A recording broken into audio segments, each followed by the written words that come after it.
कैसे जीव का कल्याण हो। तो पहले सावधानी वर्णन करते हैं कि केवल मेरे से ही तुम्हारा काम बनेगा। अगर तुम किसी देवता का, पितरों का, भूतों का, औरों का यजन करते हो तो तुम्हारा काम नहीं बनेगा। काम बनने का मतलब है जीवन मुक्त हो जाना, दुखों से छूट जाना। प्रभु कह रहे हैं कि यान्ति देव व्रता देवान पितृन यान्ति पितव्रता भूतानि यान्ति भूतेज्या यान्ति मद्या जिनोपि माम।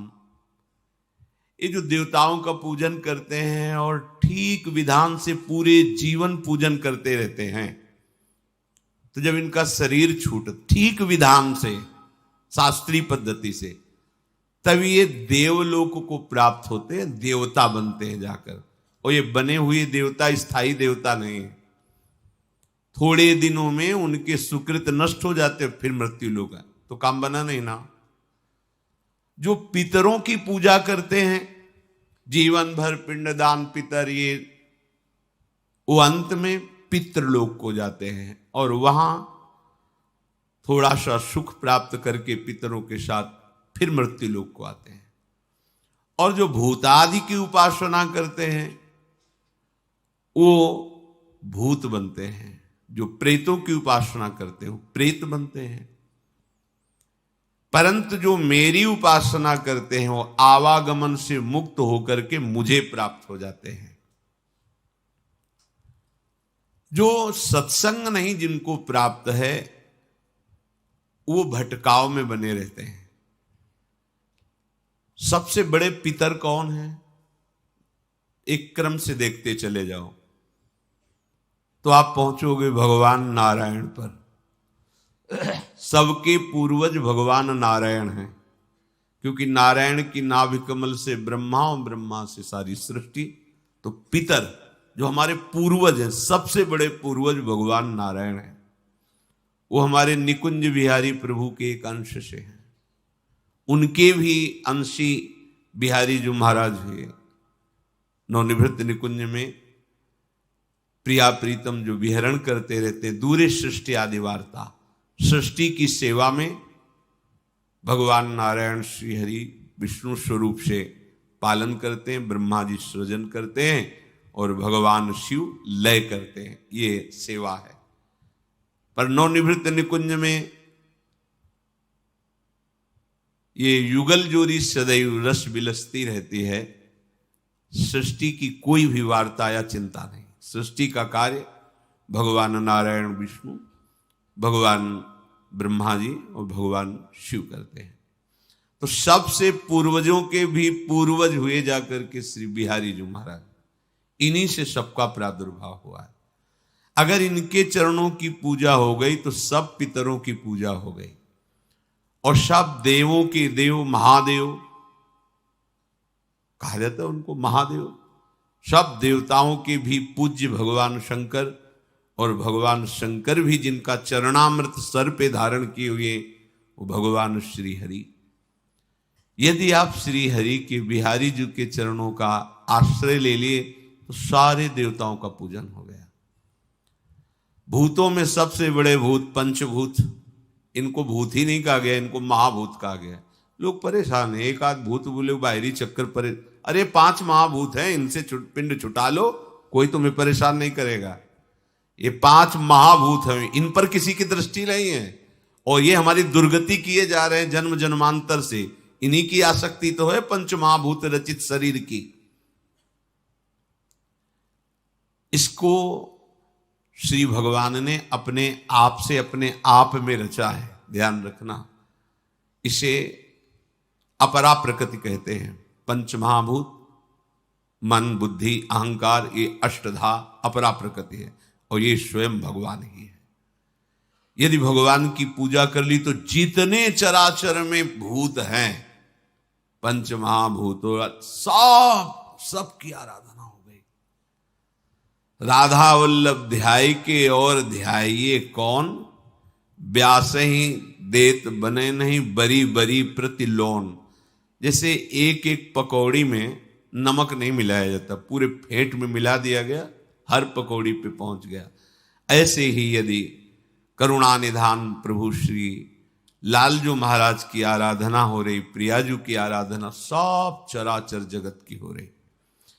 एकादशी स्कंद में वर्णन है कि जो भगवान श्री कृष्ण की आराधना में तत्पर है वो समस्त ऋणों से मुक्त हो गया। पितृ ऋण, देव ऋण, ऋषि ऋण, मातृ ऋण, सब ऋणों से मुक्त हो गया। पर जिनको सत्संग नहीं मिला वो अपनी कामना की पूर्ति के लिए ऐसी आराधना करते रहते हैं। पिंड देने मात्र से पितरों का कल्याण नहीं होता। यदि अपने पितरों का कल्याण चाहते हो तो भगवान का भजन करो। सब पितर, जब कोई भगवान का भक्त पैदा होता है, नारद जी ने अपने भक्ति सूत्रों में वर्णन किया है, तो पितर ताल ठोकते हैं पितर लोक में, अब मेरे कर्म मुझे बंधन में नहीं डाल सकते, परास्त नहीं कर सकते, क्योंकि मेरे कुल में भगवान का नाम जापक भक्त पैदा हो गया। वो ताल ठोकते, आनंदित होते, नाचते, अब मेरा उद्धार हो जाएगा क्योंकि भगवान का भक्त। ये लड्डू पेड़ा समर्पित करने से वो ताल नहीं ठोकेंगे। राधा राधा, राधा वल्लभ, श्री हरि ऐसे नाम बोलोगे, भगवान नाम जप करोगे तो पितर ब्रह्म स्वरूप हो जाएंगे, भगवत स्वरूप हो जाएंगे। हमारी चित्त वृत्ति प्रभु के चरणारविंद में जब तक नहीं लगेगी तो कुछ भी कर लो। गोस्वामी जी ने बहुत शोध कर बात कही। राम राम राम जी जौलो तू न जपी है, तौलो तू कहूं जाए, तिहू ताप तपी है, सुरसर तीर बिन नीर दुख पाई है, सुरतर उतरे तो ही दारिद सताई है। यदि तूने भगवान नाम जप नहीं किया, हरि नाम जप नहीं किया तो भाग, तू कहां भाग के जाएगा। ये दैहिक दैविक भौतिक ताप ये तुझे जलाकर राख कर देंगे, कोई नहीं तुझे बचा सकता।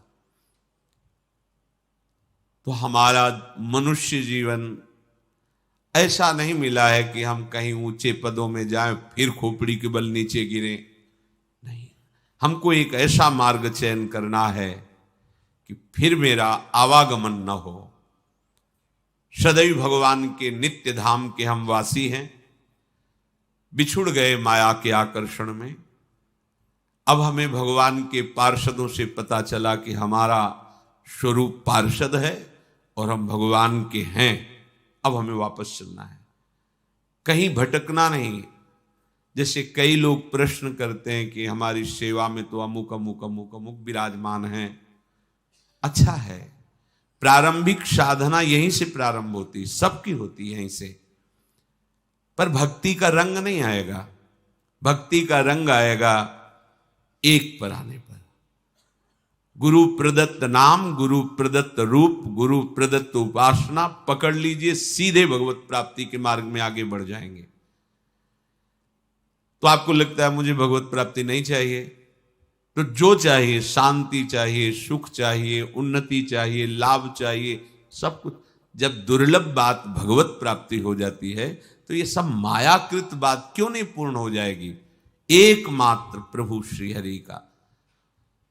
भागे घूम रहे हैं लोग विपत्ति के नाश के लिए। भगवान व्यास देव जी उच्च स्वर से घोषणा कर रहे हैं, हरि स्मृति सर्व विपद विमोक्षणम। प्रभु श्री हरि का स्मरण करो, सारी विपत्तियां नष्ट हो जाएंगी। मान नहीं रहे, सोच रहे इधर उधर राख जंतुर और कलावा से विपत्तियां दूर हो जाएंगी। बिल्कुल भ्रम में मत फंसो। इन मायाकृत बातों से माया का नाश नहीं होगा। मायापति श्री हरि का आश्रय लो, भजन करो तो तुम्हारी बुद्धि शुद्ध हो जाएगी। शुद्ध बुद्धि से भगवत समर्पित कर्म होंगे। भगवत समर्पित कर्म शुभ अशुभ कर्म को भस्म करके भगवत प्राप्ति करा देगा, परमानंदमय हो जाओगे। प्रभु कह रहे हैं तुम्हारे भाव में यदि ये बात सत्संग के द्वारा बैठ गई है कि सब आराधना का फल है आराध्य देव प्रिया प्रीतम के चरणों की उपासना पाना। हमने कई जगह स्वाध्याय में पाया है कि इतने जन्म धर्म का अभ्यास किया, धर्म से चला, फिर उसको अमुक देवता की भक्ति, फिर उसको ऐसे ऐसे करते, तब कहीं ब्रज में ब्रजेंद्र नंदन के चरणों की भक्ति, फिर ब्रजेंद्र नंदन की कृपा से वृंदावन में आस्था, फिर वृंदावन के रसिकों की कृपा से लाडली जू के चरणारविंद में शरणागति, लाडली जू के नाम, ये सर्वोपरि राधा किशोरी के चरणों की आराधना प्रीतम सहित, ये बड़ी दुर्लभ बात है।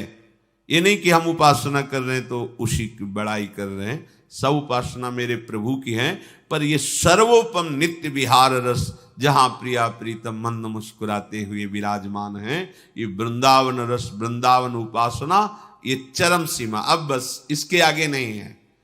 माधुर्य रस सबसे श्रेष्ठ, और माधुर्य का भी महामाधुर्य रस ये वृंदावन नित्य विहार रस है। अगर इनकी सेवा बन रही है, इनकी उपासना बन रही है, अब आपको चिंता नहीं करना कि आपके पितरों का क्या होगा, आपके ऋणों का क्या होगा। सब